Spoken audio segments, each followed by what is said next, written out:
However, I was in New Home in Manchester, I think it was 1958 or 9, and my job after doing all these interviews and around the home, I then became an attendant, looking after the bathing of the old men. And I think what forced itself upon my consciousness was a number of things. One was the extraordinarily kind of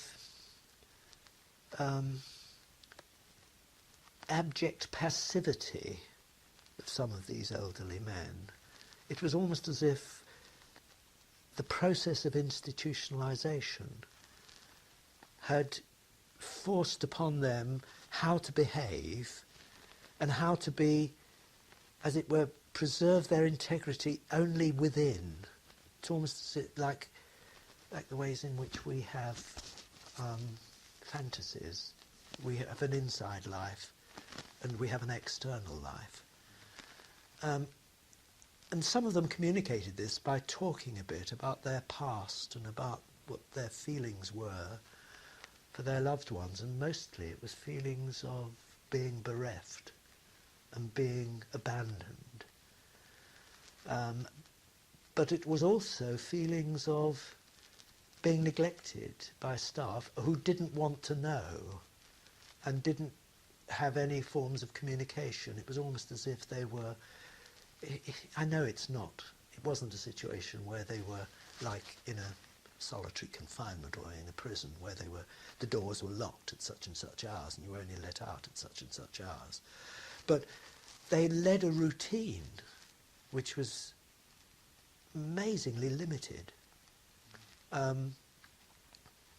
That aspect of their demeanour and their behaviour, I think, was terribly important, and it kind of, although this was only the one experience, it obviously then got related by me to all kinds of other interviews I'd had across the country, and helped to inform those interviews and the experiences other people touched upon. But it was also physically the problem of seeing these very thin characters, how gentle one had to be to get them into the bath, how careful one had to be in using one's elbow to make sure the water wasn't too hot, how little they had in the way of personal belongings, how the underpants they had, the kind of combinations they were wearing, sometimes had 6, 7, 8, 10 laundry marks or tabs attached, which almost underlined their loss of identity. They were just numbers in an institution where they didn't even possess underpants of their own, which they took off. And that was, in many ways, although it isn't like, some of the terrible experience people recount about refugee camps and somebody who suddenly comes in and slashes somebody to death. Yes, it's not as extreme as all that, but it's equally disconcerting and devastating to absorb what the process of institutionalization had done to people